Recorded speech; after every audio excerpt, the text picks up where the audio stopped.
आज मेरे बेटे की दूसरी शादी थी। उसकी पहली शादी का क्या हुआ मैं उसे भूल जाना चाहती थी, क्योंकि वो बड़ी ही अजीब घटना थी। लेकिन आज उसकी दूसरी शादी थी। मुझे यकीन था कि वो मेरे बेटे का ख्याल ज़रूर रखेगी। मेरा बेटा बहुत कमा रहा था, अच्छा और बहुत ही सुंदर था। वो इस परिवार का एकमात्र वारिस था। सभी उसे प्यार करते थे, इसलिए किसी को भी ये बात अजीब नहीं लग रही थी कि उसकी दूसरी शादी इतनी जल्दी हो रही है। पर मेरा दिल धक धक कर रहा था। रात जैसे जैसे नज़दीक आ रही थी, मेरा दिल भी उतनी ही तेज़ी से धड़क रहा था और मैं चिंतित हो रही थी। मेरी बेटी को भी इस बात का पता था और वो भी मेरी ही तरह चिंतित थी। वो बोली कि अगर आज भी ऐसा ही हुआ तो फिर क्या होगा। मैंने कहा, अपने मुंह से कुछ अच्छा निकालो। मैं पहले से ही चिंतित हूँ। अब तो सभी मेहमान भी आ गए हैं। पिछली बार देश में एक महामारी के कारण इतने लोगों को आमंत्रित नहीं कर सके थे, लेकिन इस शादी में सभी रिश्तेदार बहुत उत्साह के साथ आए थे। इसलिए लोग पिछली शादी के बारे में ज़्यादा नहीं जानते थे और ये भी नहीं जानते थे कि ऐसा क्या हुआ कि उन्हें फिर से शादी करनी पड़ी। मेरा बेटा भी खुश था, कोई समस्या नहीं थी, क्योंकि उसकी ये पत्नी पहली पत्नी से कहीं ज़्यादा खूबसूरत थी और उम्र में भी छोटी थी, तो उसे तो खुश होना ही चाहिए था। सर्दी का मौसम था, ज़्यादातर मेहमान घर में ठहरे हुए थे। समारोह बाहर हो रहा था, नाच गाना चल रहा था, लोग आपस में हंसी मजाक कर रहे थे। मैंने अपनी जेठानी से कहा, दुल्हन दूसरे शहर से आई है, बहुत थक गई होगी, मुझे लगता है उसे दूल्हे के कमरे में नहीं भेजना चाहिए। मेरी जेठानी ने कहा, तुम्हें क्या हो गया है? उनकी अभी अभी शादी हुई है और तुम हो कि उनकी रात खराब करना चाहती हो। मानती हूँ शादी ब्याह में थकावट हो ही जाती है, लेकिन नया खून है। कॉफ़ी शॉफ़ी पिला दो, फ्रेश हो जाएंगे, और फिर सुबह रिसेप्शन भी तो है। मैं बोली, वो थक जाएगी बेचारी। मेरी जेठानी ने कहा कि आजकल कोई भी इतना नहीं थकता। लड़कियों को तो अपनी शादी का बहुत शौक होता है। उसे अपने बेटे के कमरे में भेज दो। अब रात के 12 बज गए हैं, सुबह उठकर तैयार भी तो होना है। मुझे नहीं पता कि तुम इतना टाइम क्यों लगा रही हो। सभी रस्में हो चुकी हैं, हर कोई नाच गाकर थक गया है। बेचारी दुल्हन भी कमरे में जाना चाहती है। मेरी जेठानी तो वैसे भी बाल की खाल निकालने में माहिर थीं, सबसे बड़ी थीं, इसलिए सोचा इनसे सलाह मशवरा कर लूं। लेकिन उन्होंने मुझे ही अपनी बातें बता दी और फिर उसने खुद ही कहा कि अब दुल्हन कमरे में जाएगी। दुल्हन को कमरे में ले जाया गया। बाकी सबको कमरे से निकालकर मैं थोड़ी देर दुल्हन के पास ही बैठ गई। मैंने कहा, बेटा, तुम अपने परिवार में सबसे बड़ी हो, तुम बहुत ही धैर्यवान लड़की हो, इसलिए मैं तुम्हें पसंद करके आई थी। देखो बेटा, जब शादी होती है तो कुछ चीज़ें ऐसी होती हैं जो हमें पसंद नहीं आती, लेकिन मेरी बच्ची, तुम थोड़ा सब्र करना। उसने कहा कि मुझे समझ नहीं आ रहा कि आप क्या कह रही हैं। मैंने कहा कि अगर मेरा बेटा कुछ उल्टी सीधी बात करता है तो उसकी बातों पर ध्यान मत देना। कमरे की बात कमरे में ही रखना। सुबह मुझे बता देना, मैं तुम्हारी प्रॉब्लम को सुलझाने की कोशिश करूँगी। मेरी बात सुनकर वो थोड़ा घबरा गई थी कि मैं किस विषय पर बात कर रही हूँ। वो थोड़ा घबराई हुई सी बोली। फिर उसने कहा, ठीक है, मैं पूरी कोशिश करूँगी। अब इस घर की इज्जत भी मेरी इज्जत है। मैं दुल्हन का हाथ थपथपाकर बाहर आ गई। सब अपने अपने बिस्तर पर सोने चले गए थे। घर में बहुत सन्नाटा था, क्योंकि सब बहुत थक चुके थे, इसलिए सब सो चुके थे। जाड़े की रातें वैसे भी शांत होती हैं, लेकिन मैं सो नहीं पा रही थी। बहुत देर बाद आखिर मैं सोने चली गई, लेकिन मेरी आंखों में नींद नहीं आ रही थी और मेरी आंखें बार बार घड़ी की ओर ही देख रही थीं। काश सुबह जल्दी हो जाती तो मेरी सारी चिंताएं ख़त्म हो जातीं। लेकिन जैसे ही 2:30 बजे मैंने एक ज़ोरदार चीख सुनी और उसके बाद ही मुझे पता चल गया कि अब क्या होने वाला है। उसके बाद बार बार चीखें शुरू हो गईं। ये एक लड़की के चीखने की आवाज़ थी, और वो लड़की कौन हो सकती है मैं अच्छी तरह जानती थी। सभी मेहमान भी धीरे धीरे उठने लगे थे। अचानक मेरे बेटे के कमरे का दरवाज़ा खुला और मेरी बहू पागलों की तरह चीखती हुई बाहर भागी। उसे पता ही नहीं चला कि उसके पास तो दुपट्टा भी नहीं है। अस्त व्यस्त कपड़ों में बाहर भागती हुई आई थी। वो घर से बाहर भाग जाना चाहती थी, जब कुछ औरतों ने उसे पकड़ लिया और कहा, बेटा क्या हो गया, अपने आप को संभालो। सब उसको संभालने लगी, लेकिन वो बेहोश हो गई थी। जब कोई बेहोश होता है तो उस पर पानी के छींटे वगैरह मारे जाते हैं, लेकिन मेरी बहू तो पानी के छींटे मारने पर भी होश में नहीं आ रही थी। उसका पूरा शरीर ठंडा पड़ गया था। उसे फौरन अस्पताल ले जाया गया। मैं उसे अस्पताल ले जाना नहीं चाहती थी, क्योंकि फिर से वही तमाशा बन जाता, लेकिन और कोई चारा भी नहीं था। बेचारी बच्ची किसी भी तरह होश में नहीं आ रही थी। उसके माँ बाप को भी बुला लिया। उन्होंने भी एक दूसरे के कानों में बातें करनी शुरू कर दी। पता नहीं हमारी बेटी को क्या हो गया है, पता नहीं उसके साथ क्या सुलूक किया है। वो सब लोग मुझे अजीब सी नज़रों से देख रहे थे। सवाल ही सवाल थे हर तरफ, और मैं बेचारी परेशान सी हॉस्पिटल में घूम रही थी। मैंने घर आकर अपने बेटे से पूछना चाहा कि अब उसने क्या किया है, तो वो कमरे में ही नहीं था। उसका फ़ोन भी बंद था। कमरे की हालत बिल्कुल नॉर्मल थी। कोई भी ऐसी हरकत नहीं लग रही थी कि जैसे कोई चीज़ टूटी होती या उसने अपनी बीवी पर हाथ उठाया होता। लोगों के सवालों से बचने के लिए शायद मेरा बेटा अरविंद कहीं चला गया था। फिलहाल तो मुझे बहू की फिक्र थी। मैं अस्पताल वापस आ गई। 2-3 घंटे में अस्पताल वालों ने मेरी बहू को छुट्टी दे दी। मेरी बहू हमारे घर नहीं आना चाहती थी। वो बहुत ज़्यादा घबराई हुई थी, लेकिन उसकी माँ ने उसे समझाया कि तुम्हारी ससुराल ही चलते हैं, नहीं तो लोगों को मैं क्या जवाब दूंगी। लोग तरह तरह की बातें बनाएंगे। मैंने भी अपनी बहू को समझाया कि बेटा, सुबह मुँह दिखाई की रस्म पूरी हो जाए फिर अपनी माँ के घर चली जाना, मैं तुम्हें नहीं रोकूंगी। मेरी बात सुनकर मेरी बहू गुस्से में आ गई और बोली, भाड़ में गई आपकी रस्में, मैं आपके घर में एक पल के लिए भी नहीं रुकूंगी। मैं अपने घर जाऊंगी, और मुझे अपने घर जाने से न कोई समाज रोक सकता है न कोई कानून। मैं एक पढ़ी लिखी लड़की हूँ और मुझे अपनी ज़िंदगी अपने तरीके से जीने का हक है।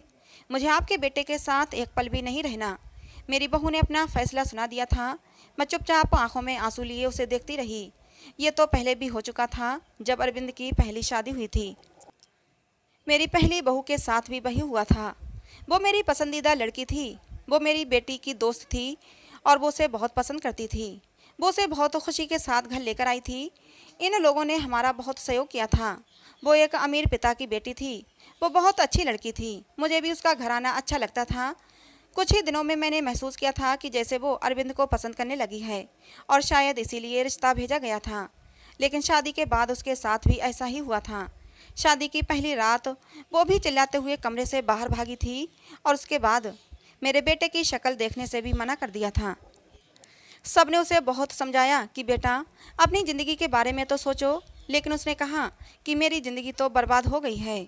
और अब इस लड़की को भी समझाया जा रहा था, लेकिन वो भी कह रही थी, अगर मैंने नहीं रहना तो मैं नहीं रहूँगी आपके बेटे के साथ। मेरा बेटा भी कोई जवाब नहीं दे रहा था। पता नहीं कहाँ चला गया था। लड़की का बाप बार बार कह रहा था कि उस व्यक्ति को बुलाओ, हम उससे पूछें कि उसने हमारी बेटी के साथ क्या किया है। अरविंद घर आ चुका था। सब उस पर सवालों की बौछार कर रहे थे, लेकिन उसने चुप साध ली थी। कुछ भी नहीं बोल रहा था। थक हार कर सब खामोश हो गए। लड़की के माँ बाप भी अरविंद को भला बुरा और धमका कर चले गए। वो अपनी बेटी को भी साथ ले गए। अच्छा खासा तमाशा हो गया था। सब मेहमानों के सामने हमारी नाक कट गई थी। लड़की के माँ बाप ने हमारी बेइज्जती करने में कोई कसर नहीं छोड़ी थी, लेकिन अरविंद अपने मुंह से एक शब्द भी नहीं बोल रहा था। अरविंद के पिता तो पहले ही इस दुनिया से जा चुके थे। सारी बेइज्जती मुझे अकेले ही सहनी पड़ी। घर में जमा लोगों ने भी हमें अच्छी खासी बातें सुना डाली थीं। लड़की की माँ तो काबू में ही नहीं आ रही थी। वो बहुत चीख चीख कर मुझे भला बुरा कह रही थी, लेकिन उसमें उस बेचारी की क्या गलती थी। आखिर उसकी बेटी की ज़िंदगी तबाह हो गई थी। आज खुद को बहुत अकेला महसूस कर रही थी मैं। काश अरविंद के पिता होते तो इतनी जल्दी हिम्मत ना हारती। लोगों के तानों को मैं अकेली ही सुनती रही। अरविंद बड़ा था। अरविंद से छोटी मेरी एक बेटी थी जो कॉलेज में पढ़ती थी। सब लोग आपस में कानाफूसी कर रहे थे। अरविंद को लेकर तरह तरह की कहानियां बनाई जा रही थीं। कोई कह रहा था, पता नहीं शायद अरविंद पागल है, तो कोई कह रहा था लगता है अरविंद दिमागी मरीज है, तो कोई कह रहा था पता नहीं उसने नई दुल्हन के साथ ऐसा क्या किया कि वो इतना ज़्यादा डर गई। जितनी मुँह उतनी बातें थीं, लेकिन मेरे पास इन सब का कोई जवाब नहीं था। जब लोगों को असल वजह पता ना हो तो वो खुद की कहानियाँ बना लेते हैं, और ख़ुद की बनाई हुई उल्टी सीधी कहानियाँ सच से कहीं ज़्यादा ख़तरनाक होती हैं। लेकिन समस्या तो ये थी कि सच तो मुझे भी नहीं पता था कि ऐसा क्या था कि सुहागरात को ही मेरी बहुएं मेरे बेटे के कमरे से चीखती हुई भागती थीं। उस लड़की ने भी तो मुझे कुछ नहीं बताया था। मैंने खुद ही अपने मन में सोचा, हो सकता है उसने अपने माँ बाप को कुछ बताया हो। सच जानने के लिए मैंने उनके घर फ़ोन कर दिया। भले ही वो हमसे रिश्ता ख़त्म कर गए थे, लेकिन इंसानियत के नाते ही मैंने उसका हाल चाल लेने के लिए फ़ोन किया। फ़ोन लड़की की माँ ने उठाया था। मैंने पूछा, अब कैसी तबीयत है आपकी बेटी की? मेरी आवाज़ सुनते ही वो भड़क गई थीं और बोली थीं, मेरी बेटी अब तक ठीक नहीं हुई है। ख़बरदार जो आगे से आपने फ़ोन किया ये सब सुनकर मैं बहुत ज़्यादा परेशान हो गई थी। मेरी पहली बहू के साथ भी ऐसा ही हुआ था। मेरी बेटी ने बताया था कि वो कम से कम 6-7 महीने तक बीमार रही थी। आखिर क्या प्रॉब्लम थी मेरे बेटे को, मुझे कुछ भी समझ नहीं आ रहा था। क्या कमी थी कि उसकी पत्नियां उससे डरकर भाग जाती थीं? अरविंद की बात करूं तो अरविंद बहुत ही सीधा साधा सा बच्चा था। बचपन से ही कम बोलने वाला था, लेकिन उसके अंदर कोई भी हरकत ऐसी नहीं थी जो अब नॉर्मल होती। अरविंद मेरी पहली संतान थी। हमने उसे बहुत ही लाड प्यार से पाला था, लेकिन हमारे इतना लाड प्यार देने से भी वो बिगड़ा नहीं था। हाँ, उसे अपनी सुंदरता पर घमंड जरूर था। वो कहता, मेरी खूबसूरती और स्मार्टनेस के आगे सब पानी भरते हैं। उसको पहनने ओढ़ने का बहुत शौक था। अच्छी अच्छी ब्रांडेड चीज़ें पहनता। पढ़ाई में भी अच्छा था। नौकरी भी टाइम से कर ली थी। अपनी बहन के लिए भी एक जिम्मेदार भाई था। अपनी बहन श्रुति को कॉलेज लेकर जाता और वापस लेकर घर आता। घर में खर्च के लिए पैसे भी देता। कभी मुझसे ऊंची आवाज़ में बात नहीं करता। उसके दोस्त भी कोई ऐसे नहीं थे जो मैं कहती कि गलत संगत में पड़ गया है। कोई नशा वगैरह भी नहीं करता था। बस उसके कुछ गिने चुने ही दोस्त थे। ये सबसे अच्छा दोस्त था जो बाहर विदेश में रहता था। कभी कभी उससे फ़ोन पर बात भी होती थी। मुझसे भी अपने दोस्त की बात करवाता था। कभी कभी मुझसे कहता, मम्मी क्यों ना हम श्रुति की शादी इसी से कर दें, बहुत ही अच्छा लड़का है। कुल मिलाकर सब कुछ नॉर्मल ही था।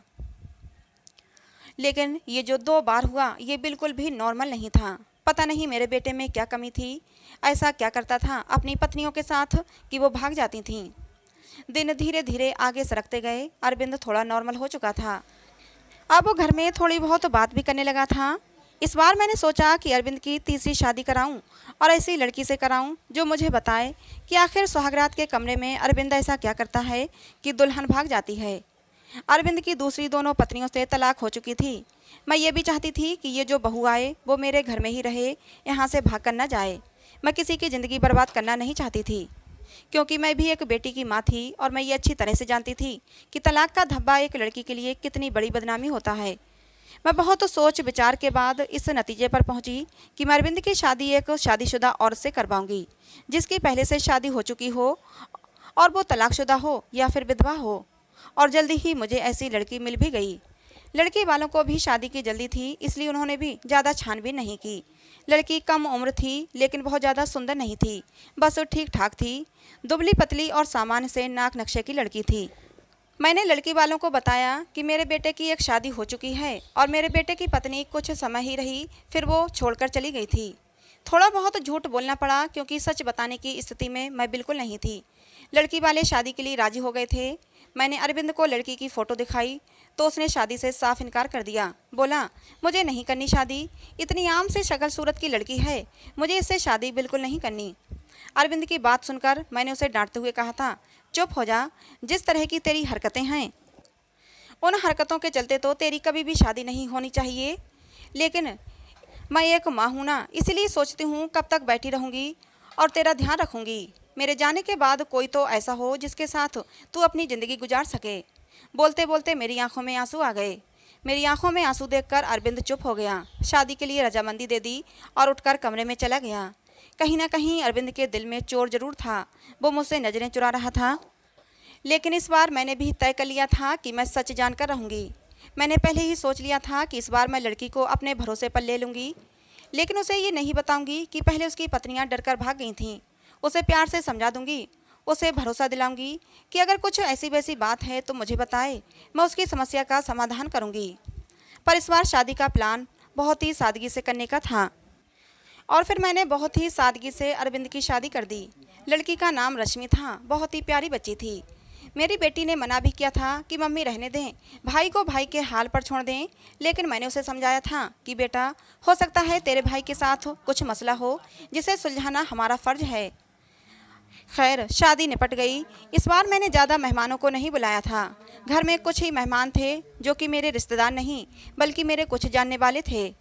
मेरी कुछ सहेलियाँ वगैरह थे और उनके परिवार वाले थे। रश्मि को मैं अरविंद के कमरे में ले गई। उसे बेड पर बिठाते हुए मैंने रश्मि का हाथ अपने हाथों में लिया और उसे हल्के से दबाते हुए बोली, रश्मि बेटा, तुमसे बहुत ही ज़रूरी बात करनी है, बहुत ही ध्यान से मेरी बात सुनो। रश्मि आश्चर्य से मुझे देखने लगी कि भला ऐसी कौन सी ज़रूरी बात है जो अभी करनी है। मैंने रश्मि को समझाते हुए कहा, बेटा, बेटा, अरविंद इस शादी के लिए राजी नहीं था। बहुत ही मुश्किल से मैंने उसे शादी के लिए तैयार किया है। हो सकता है मेरा बेटा कुछ अजीबोगरीब हरकतें करे, हो सकता है तुम्हें डराने की कोशिश करे जिससे कि तुम उसे छोड़कर भाग जाओ, लेकिन बेटा तुम्हें डरना नहीं है। जो भी हो तुम्हें सब कुछ मुझे बता देना है। बस तुम्हें उसके डराने धमकाने में या उसकी बातों में आने की ज़रूरत नहीं है। रश्मि ने मेरी बातों को सुनकर हाँ में सिर हिला दिया था। मैं थोड़ी संतुष्ट हुई थी और रश्मि को आराम करने का बोलकर बाहर आ गई। मैं अपने कमरे में नहीं गई। बहरहाल मैं बाहर सोफे पर ही लेट गई। श्रुति को मैंने उसके कमरे में भेज दिया कि तुम जाओ, सो जाओ, बहुत रात हो चुकी है। श्रुति कमरे में जा चुकी थी, लेकिन जाते जाते उसने कहा था कि मम्मी जी, आप जो भी कर रहे हैं गलत कर रहे हैं। आप भी हर समस्या का हल सिर्फ शादी ही समझती हैं। आपको किसी की बेटी की ज़िंदगी को यूं बर्बाद नहीं करना चाहिए। श्रुति जा चुकी थी और मैं सोफे पर लेटी दिल ही दिल में अपने भगवान को याद कर रही थी और दुआ मांग रही थी कि हे भगवान, ये रात अच्छे से बीत जाए। बहुत ही खामोशी थी। ऐसा लग रहा था जैसे तूफान से आने की पहले की खामोशी हो। घड़ी की टिक टिक भी मेरे सर पर हथौड़े की तरह लग रही थी। मैं अपने भगवान को मनाने में लगी हुई थी कि तभी वही हुआ जिसका मुझे डर था। रश्मि चीखते हुए बाहर आई थी और पागलों की तरह घर के बाहर भाग जाना चाहती थी। मैंने जैसे तैसे करके उसे बाहर गेट के अंदर लिया था। मैंने उसे जैसे तैसे समझाकर थोड़ा शांत किया था। वो कुछ बोलने की स्थिति में नहीं थी। जब थोड़ा शांत हुई तो बदहवासी में बोली कि आपको अपने बेटे की पहले मेडिकल जांच करानी चाहिए थी। अगर आप ऐसा करा लेती तो आपको और मुझे ये दिन देखना नहीं पड़ता। रश्मि तो बहुत ही समझदार थी।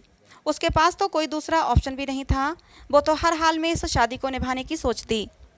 लेकिन रश्मि ने भी इस रिश्ते को नहीं निभाया और वो अरविंद को छोड़कर चली गई। दूसरे दिन रश्मि के घर से फ़ोन आया कि अपने बेटे से कहकर हमारी बेटी को तलाक दिलवा दो, नहीं तो हम ये काम अदालत से भी कर सकते हैं। मैं सदमे की हालत में फ़ोन पकड़े वहीं सोफे पर बैठ गई। यानी कि अब अरविंद को कोई मजबूरी में भी अपनाने के लिए तैयार नहीं था। पहले मैं जो बहुएं लाई थी वो अमीर घराने की और सुंदर पढ़ी लिखी थी, लेकिन रश्मि तो विधवा थी, गरीब घराने की थी और बहुत ज़्यादा सुंदर भी नहीं थी। रश्मि को मैंने पहले ही सब कुछ समझा भी दिया था और तब भी वो इतना ज़्यादा बदहवास हो गई थी। आखिर ऐसी क्या कमी थी मेरे बेटे में? हम जो जेवरात दुल्हन को देते थे, दुल्हन के घर वाले शादी के दूसरे ही दिन वापस कर देते थे। मैं तो दहेज भी नहीं लेती थी। फिर आखिर ऐसा क्या था कि ऐसे खूबसूरत पढ़े लिखे और अमीर लड़के को छोड़कर भी लड़कियां भाग जाती थीं? मेरा दिमाग सोच सोच कर फटा जा रहा था। कैसे पता लगाऊं कि आखिर बात क्या है? अरविंद भी अपने मुंह से कुछ कहने को तैयार नहीं था।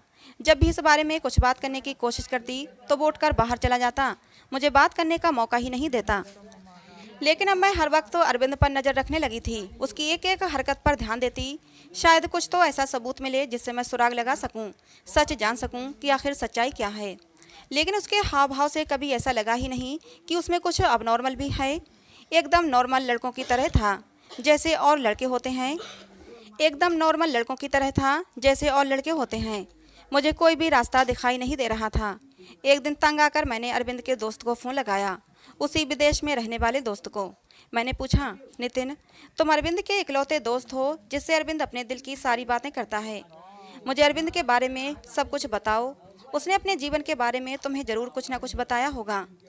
लेकिन ये सुनकर तो मैं हैरान हो गई कि उसने अपने दोस्त को अपने बारे में कुछ भी नहीं बताया था। और बस यही बात मुझे बहुत अजीब लगी कि उसने अपने दोस्त को ये भी नहीं बताया कि मेरी 3 शादियां हो चुकी हैं और मेरी तीनों पत्नियां मुझे छोड़कर भाग गई हैं। लेकिन उसने ये बात अपने दोस्त को नहीं बताई जो कि उसका सबसे अच्छा दोस्त था। ये मुझे काफ़ी अजीब लग रहा था। लेकिन शायद उसने नहीं बताया हो क्योंकि वो शर्मिंदा होना नहीं चाहता होगा। शादी की रात ही पत्नी का भाग जाना, वो भी 3 पत्नियों का। धीरे धीरे 6 महीने और गुजर गए। घर में सब कुछ नॉर्मल चल रहा था, लेकिन अरविंद को लेकर मैं बहुत ज़्यादा परेशान थी। ऐसा क्या था जो दुल्हन शादी की रात को ही भाग जाती थी? मैंने एक बार फिर से अरविंद की शादी के लिए सोचा और इस बार मैंने ठान लिया कि सच्चाई जानकर ही रहूँगी।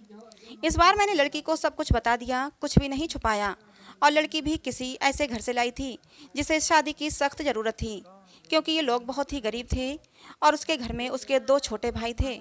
मैंने कहा, तुम्हारे दोनों भाइयों की पढ़ाई की जिम्मेदारी मेरे ऊपर है और शादी में भी आप लोगों को कुछ भी खर्च नहीं करना पड़ेगा। लड़की को तो मैंने राजी कर लिया था, लड़की के माँ बाप भी राजी हो गए। लेकिन मैंने ये बात लड़की के माता पिता को नहीं बताई थी, बस लड़की को बता दी थी। लड़की थोड़ी घबराई हुई थी क्योंकि मैंने शादी से पहले ही सारी बातें लड़की को समझा दी थीं। पहले तो वो बहुत ज़्यादा डर गई, फिर खुद को संभालते हुए बोली कि कुछ भी हो, मैं इस शादी के लिए तैयार हूँ। अगर मेरे थोड़े से त्याग से मेरे भाइयों की ज़िंदगी बनती है तो उसमें बुराई क्या है। जो कुछ भी होगा उसे सहन करूँगी। और वैसे भी सारे समझौते औरतों को ही करने पड़ते हैं। लड़की, जिसका नाम सुमन था, भले ही गरीब घर की थी लेकिन बहुत ही संस्कारी और समझदार लगी मुझे। दिल ही दिल में खुश हुई कि अगर सुमन मेरी बहू बनती है और मेरे घर में टिकी रहती है तो ये मेरे लिए बहुत ही सौभाग्य की बात होगी। संस्कारी होने के साथ साथ सुमन बहुत ही खूबसूरत भी थी। इस बार शादी मंदिर में हुई थी, सब कुछ ठीक था और हैरानी की बात तो ये थी कि रात भी गुजर चुकी थी और सुबह हो चुकी थी। सुबह होते ही मैंने कमरे का दरवाज़ा खटखटाया लेकिन किसी ने दरवाज़ा नहीं खोला। मैं बहुत परेशान थी, कोई दरवाज़ा नहीं खोल रहा था। थोड़ी देर बाद कमरे की दूसरी चाबी लेकर आई और मैंने खुद ही दरवाज़ा खोला। कमरे के अंदर का दृश्य देखकर मेरी चीख निकल गई, क्योंकि मेरी बहू बेहोश पड़ी थी। अरविंद कमरे में कहीं भी नज़र नहीं आ रहा था, शायद बाथरूम में था। मैंने जल्दी से डॉक्टर को बुलाया। डॉक्टर ने कहा कि वो सिर्फ डर की वजह से बेहोश हुई है, उसके शरीर पर किसी भी तरह के कोई चोट के निशान नहीं हैं। अरविंद के चेहरे से भी चिंता झलक रही थी। ऐसा लगता था कि जैसे वो भी परेशान है इन सब हालातों से। अच्छे से चेकअप करने के बाद और कुछ दवाइयाँ देकर डॉक्टर साहब चले गए थे। डॉक्टर ने कहा था कि सुमन को जल्दी ही होश आ जाएगा। अरविंद भी तैयार होकर अपने ऑफिस के लिए निकल गया था। मैं सुमन के पास ही बैठी रही। थोड़ी देर में सुमन ने आंखें खोल दी थीं। होश में आते ही वो बाहर की तरफ भागी थी, ये कहते हुए कि मुझे यहाँ नहीं रहना, मुझे अपने घर जाना है, अपने मम्मी पापा के पास। मैंने सुमन का हाथ पकड़ लिया। सुमन, तुम ऐसा नहीं कर सकती। मैंने तो तुम्हें सारी सच्चाई बता दी थी और तुम मान भी गई थी, फिर तुम अब ऐसा क्यों कह रही हो। लेकिन सुमन मेरी कुछ भी सुनने को तैयार नहीं थी। रोते हुए बोली, आंटी जी, मुझे माफ़ कर दो, मैं मजबूर हूँ, मैं यहाँ नहीं रह सकती। आप बेफिक्र रहें, मैं अपने मम्मी पापा को कुछ नहीं बताऊंगी, सब कुछ हैंडल कर लूँगी। बस आप मुझे इस घर में रहने को ना कहें। लेकिन सुमन, मुझे बताओ तो सही, आखिर ऐसा क्या हुआ था, मैं सच जानना चाहती हूँ। सुमन, तुमने मुझसे वादा किया था कि तुम अरविंद की सच्चाई मुझे ज़रूर बताओगी। आंटी, अरविंद के बारे में मैं कुछ नहीं बता सकती। अगर मैंने अरविंद के बारे में बोला तो वो मुझे जान से मार देगा। मुझे अपनी जान की परवाह नहीं है, लेकिन अरविंद मेरे भाइयों को भी नहीं छोड़ेगा। प्लीज़ मुझे जाने दें। उसकी आंखों में विनती के ऐसे करोड़ भाव थे कि मैं उसे रोक न सकी। सुमन चली गई थी। मैं इंतजार कर रही थी कि अब कुछ ही देर में सुमन के माँ बाप का फ़ोन आने वाला है, लेकिन ऐसा कुछ भी नहीं हुआ। शायद सुमन ने अपने माता पिता को कुछ नहीं बताया था। अरविंद की तीनों पत्नियों ने तो दूसरे दिन ही तलाक की मांग कर दी थी, लेकिन सुमन ने ऐसा कुछ भी नहीं किया था। इसका मतलब था सुमन अब भी मेरे बेटे की पत्नी थी। मैंने सोचा कि अब मैं अरविंद का चेकअप करा कर ही रहूँगी। अपने होशो हवास में तो अरविंद ऐसा कभी भी नहीं करने देता, इसलिए एक दिन मैंने अरविंद के खाने में नींद की दवाई मिला दी। अरविंद के गहरी नींद में जाते ही मैंने डॉक्टर को फ़ोन कर दिया। डॉक्टर ने अरविंद के कुछ सैंपल लिए और ये बोलकर कि जैसे ही रिपोर्ट आती है मैं आपको बताता हूँ, डॉक्टर चला गया। और फिर मैं बेसब्री से अरविंद की रिपोर्ट का इंतज़ार करने लगी। अगले दिन डॉक्टर का फ़ोन आया और उसने कहा कि अरविंद एकदम नॉर्मल है, उसकी सारी रिपोर्ट्स नॉर्मल आई हैं। ये सुनकर तो मेरे आश्चर्य की कोई सीमा ही नहीं थी। अगर अरविंद नॉर्मल है तो शादी की पहली ही रात में उसकी पत्नियां क्यों भाग जाती हैं। सोच सोच कर मेरा दिमाग फटने लगा। कुछ सोचकर मैं सुमन के पास गई। सुमन के माता पिता ने मेरी बहुत इज्जत की। शायद उन्हें सच्चाई का पता नहीं था। उन्हें लगता था कि मैं उनकी बेटी को घर ले जाने के लिए आई हूँ। मुझे देखते ही सुमन डर गई थी। वो हम लोगों के साथ ज़्यादा नहीं बैठी और अंदर कमरे में चली गई। मैं भी सुमन के पीछे पीछे उसके कमरे में आ गई। मुझे देखते ही सुमन बोली, आंटी जी, मैंने आपको पहले भी कहा था कि मैं आपके घर में नहीं रह सकती, फिर आप मुझे लेने क्यों आई हैं। मैंने सुमन को बहुत ही प्यार से अपने पास बिठाया और उसके सामने हाथ जोड़ते हुए बोली, सुमन, मेरी उम्मीद की आखिरी किरण अब तुम ही हो। तुम ही मुझे बता सकती हो कि आखिर मेरे बेटे में क्या कमी है। एक मजबूर माँ तुमसे हाथ जोड़कर विनती करती है, प्लीज़ मना मत करना। मेरी आंखों में आंसू और मेरे जुड़े हुए हाथ देखकर सुमन ने मेरे हाथों को थाम लिया और बोली, आंटी जी, मैं मजबूर हूँ, प्लीज़ आप मेरे सामने हाथ मत जोड़ें। जब सुमन किसी तरह सच्चाई बताने के लिए राजी नहीं हुई तो फिर मैंने सुमन से कहा, ठीक है, तुम अपने मुंह से कुछ मत बताओ, मैं खुद अपनी आंखों से देख लूँगी, लेकिन तुम मेरी मदद तो कर ही सकती हो ना। तुम आज रात के लिए मेरे बेटे के कमरे में फिर से रुक जाओ, मैं सारी सच्चाई अपनी आंखों से देख लूँगी। पहले तो सुमन डरती रही, लेकिन मेरे बहुत समझाने पर कि मैं तुम्हारे साथ रहूँगी, तुम्हें कुछ नहीं होगा, वो मान गई थी। मैं सुमन को अपने घर ले आई। सुमन के माता पिता ने बहुत ही खुशी से अपनी बेटी को विदा किया था। एक बार फिर से सुमन को दुल्हन बनाकर मैंने अरविंद के कमरे में बैठा दिया। अरविंद को मैंने पहले ही फ़ोन कर दिया था कि सुमन घर आ गई है, तुम भी ऑफिस से जल्दी आ जाना, आज मैं घर पर नहीं मिलूंगी। तुम्हारी मौसी की तबीयत खराब है, वहाँ जा रही हूँ और रात भर वहीं रहूंगी। मेरी बात सुनकर अरविंद ने सिर्फ हूँ में जवाब दिया था और फ़ोन काट दिया था। मैं अरविंद के कमरे में ही छुपकर बैठ गई। आज सब कुछ मैं अपनी आंखों से देख लेना चाहती थी। कुछ ही देर में दरवाज़ा खुला था और अंदर कमरे में अरविंद दाखिल हुआ। उसने एक नज़र सजी समरी बैठी सुमन पर डाली थी और बिना कुछ कहे बाथरूम में घुस गया था। सुमन डरी सहमी सी बैठी थी कि जैसे अभी उठकर भाग जाएगी। मैं भी सांस रोके आने वाली सिचुएशन के लिए खुद को तैयार कर रही थी कि तभी अचानक बाथरूम से किसी औरत के चीखने की आवाज़ें आने लगीं। आवाज़ें सुनते ही सुमन बेड से नीचे उतरकर खड़ी हो गई थी। डर से वो थर थर काँप रही थी। मैं भी हक्का बक्का सी खड़ी थी। अंदर तो अरविंद गया था, फिर ये औरत की आवाज़ क्यों? तभी अरविंद बाहर निकला और अरविंद को देखते ही मैं बेहोश होते होते बची। उसने अपना हुलिया एकदम से बदल लिया था। उसने औरतों जैसे कपड़े पहन रखे थे, बहुत ही बेहुदा सा या यूं कहिए कि बहुत ही डरावना सा मेकअप कर रखा था। आंखों में जैसे खून उतरा हुआ था। आवाज़ भी लड़की की तरह ही निकाल रहा था। तुमसे मना किया था, मेरी ज़िंदगी में दोबारा मत आना। तुमने मेरी बात नहीं मानी, अब तुम अपनी मौत की खुद जिम्मेदार होगी। बहुत ही भयानक हंसी हंसता हुआ अरविंद सुमन की तरफ बढ़ा था। सुमन चीख मारती हुई मेरे पास आ गई थी। मैं भी बाहर आ गई थी और अरविंद को रोकने की कोशिश कर रही थी। अरविंद, क्या हो गया है तुम्हें? तुम होश में तो हो? अरविंद ने मुझे जोर से धक्का दिया था। कौन अरविंद? परमिला नाम है मेरा। मौका देखकर सुमन कमरे से भाग गई थी। इससे पहले अरविंद फिर से मेरे पास आता, मैं भी कमरे से बाहर निकली और कमरे को बाहर से बंद कर दिया। अरविंद की भयानक हंसी मुझे बाहर तक सुनाई दे रही थी। मैं डरी सहमी सुमन को अपने सीने से लगा रखी थी। हालांकि मैं खुद भी बहुत ज़्यादा सख्ते में थी और डरी हुई थी। आंटी जी, मुझे नहीं मरना है। अरविंद मुझे जिंदा नहीं छोड़ेगा। उसने मुझसे कहा था अगर मैंने किसी को कुछ बताया तो वो मुझे मार डालेगा, साथ में मेरे भाइयों को भी। मुझे और मेरे भाइयों को बचा लो आंटी जी। कुछ नहीं होगा सुमन, शांत हो जाओ, मैं सब कुछ संभाल लूँगी। मेरा दिमाग थोड़ा थोड़ा काम करना शुरू किया तो सबसे पहला ख्याल मेरे दिल में यही आया कि शायद अरविंद पर किसी भूत का साया है। सुमन को मैंने अपने रूम में ही सुला लिया था। सुबह उठते ही सबसे पहले मैंने अपने फैमिली डॉक्टर को फ़ोन किया था। 8 बजे डॉक्टर हमारे घर पर थे। मैंने उन्हें सारे हालात से अवगत कराया। साथ ही मैंने डॉक्टर से ये भी कहा कि मुझे लगता है अरविंद पर किसी भूत का साया है। मेरी बात सुनकर डॉक्टर ने कहा था मुझे नहीं लगता ये किसी भूत का साया है, मुझे तो अरविंद एक दिमागी मरीज लगता है। उस पर पागलपन के दौरे पड़ते हैं। ऐसे मरीज किसी मूवी या किसी कहानी में डूब जाते हैं और उसी के कैरेक्टर में खुद को उतार लेते हैं। लेकिन आप टेंशन ना लें, इस मर्ज का इलाज है। अपनों के प्यार से और कुछ दवाइयों के जरिए मरीज ठीक हो जाता है। थोड़ा टाइम लगता है बट मरीज बिल्कुल पूरी तरह से ठीक हो जाता है। नई दुल्हन को देखकर अरविंद पर पागलपन के दौरे पड़ते हैं और ये दौरे अरविंद को क्यों पड़ते हैं इसका सुराग उसके कमरे से ही मिलेगा। एक बार सुराग हाथ लग जाएगा तो उसका इलाज हम अच्छे से कर सकेंगे। डॉक्टर मुझे तसल्ली देकर चले गए थे। सुमन जाग चुकी थी, रात से थोड़ा सामान्य लग रही थी। मैंने उसे नाश्ता कराया। नाश्ता करते हुए सुमन बोली कि मुझे लगता है अब मुझे अपने घर चले जाना चाहिए। सुमन के सर पर प्यार से हाथ फेरते हुए मैं बोली, सुमन बेटा, सबसे पहले तो तुम मुझे आंटी कहना बंद करो, तुम मुझे मम्मी जी कहो। और दूसरी बात, अब यही तुम्हारा घर है। इतना सब कुछ अपनी आंखों से देखने के बाद भी आप ये कैसे कह सकती हैं? सुमन ने हैरानी से पूछा। मैंने सुमन से कहा, अभी डॉक्टर से मेरी बात हुई है, अरविंद बिल्कुल ठीक हो जाएगा। बस उसे थोड़े से प्यार और थोड़ी सी देखभाल की ज़रूरत है जो हम दोनों मिलकर उसे देंगे। मेरा यकीन करो, अरविंद बहुत ही अच्छा लड़का है, तुम्हें बहुत ही प्यार से रखेगा। मेरे बहुत देर तक समझाने पर और अपने माँ बाप के हालात को देखते हुए सुमन राजी हो गई थी। मैंने बहुत ही प्यार से सुमन से कहा था, सुमन बेटा, अब तो एक बार मुझे मम्मी जी कहो। और सुमन ने मुस्कुराते हुए मुझे मम्मी जी कहा था, जिसे सुनकर मेरे दिल में ठंडक उतर गई थी। मुझे उम्मीद की किरण नजर आई थी कि मेरा बेटा ठीक हो जाएगा, उसका भी घर बस जाएगा।